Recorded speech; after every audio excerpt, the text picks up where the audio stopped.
Hi, I'm Eric Ricker, Director of the Friends of Morden Mine Society, and with me is my fellow director, John Hofman, a professional engineer who's been active in the Society for many years. We're just having a look now close up at some of the weak points in the structure that need to be addressed fairly immediately if the structure is going to be saved. And right before us is one of the legs holding up the end shoots of the Tipple structure. And you can see from looking at this leg that it's in a particularly bad condition. John, tell us a bit about how we've had two engineering studies of the site and how they looked at the sort of thing and what they thought could be done about it. Well, as you can see here, the concrete is eroded away, and actually it goes another foot underground like that as well.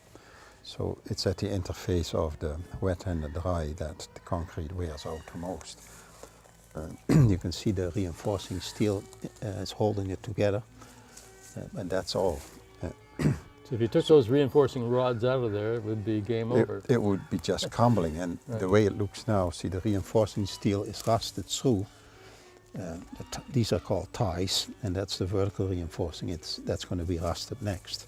So if the ties let go, the concrete matrix falls apart, and then this starts to rust, and then these things will just break.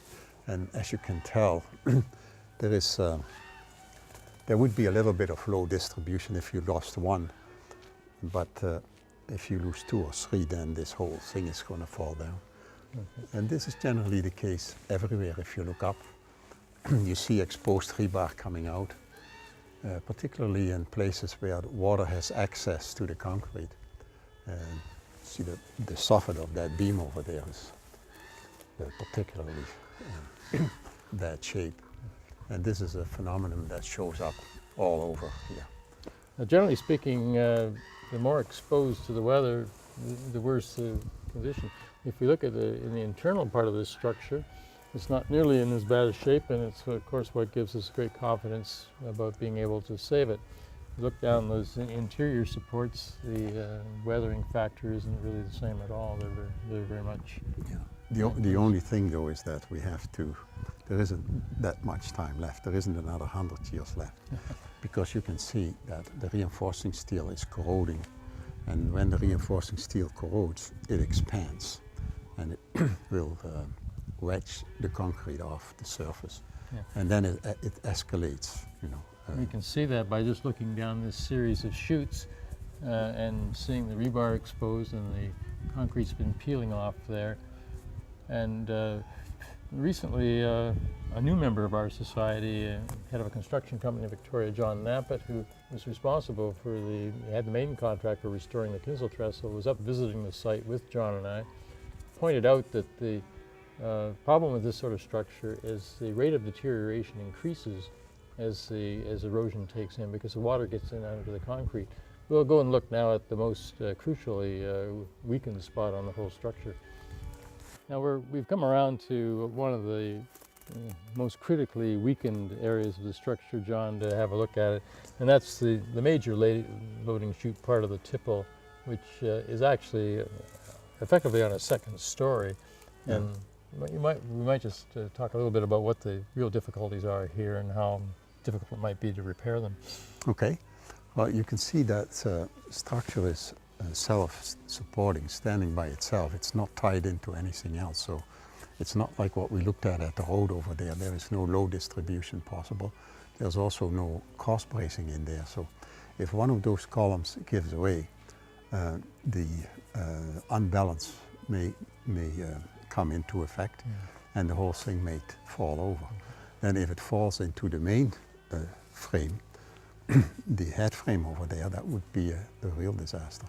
You can see at the bottom of these columns, and at both the top and the bottom of those columns, the concrete is starting to spall off, and the reinforcing steel is rusting. So it is very, very critical that this be looked at sooner than later. How would it be repaired?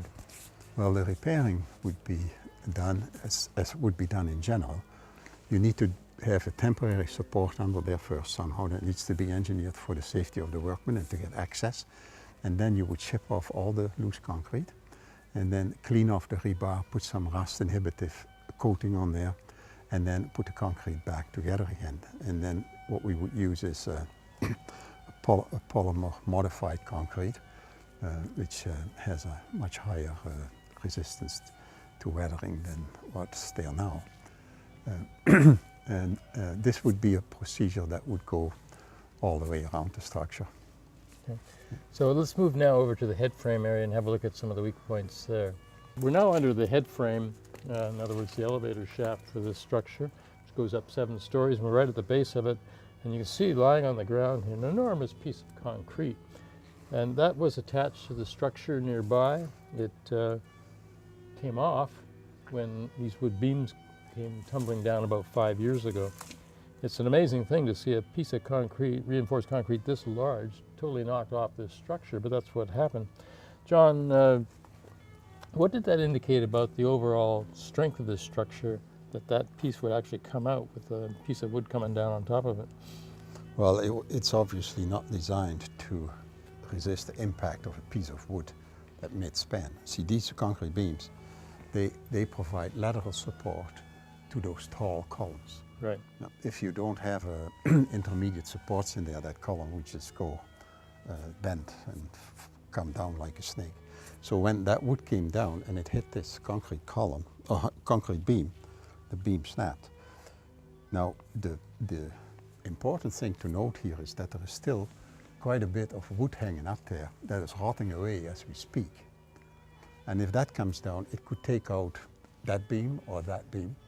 And if it comes in the mid-span, it would fold that beam down, bend it down, and then that beam could pull those 2 columns in. You know, the whole thing would just fold and come down.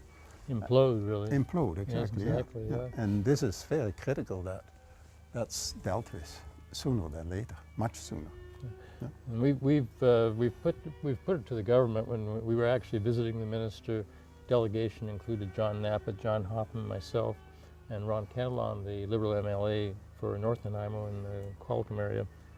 And we put it to the minister that the things are so bad here that they've got to find somewhere in the nature of $250,000 to $500,000 just to deal with the emergency situation, because any of the crucially weak areas of this structure right now, should they fail, then a whole lot of it could come tumbling down, and there would be no point in doing anything else except clearing out the rubbish, so the refuse rather.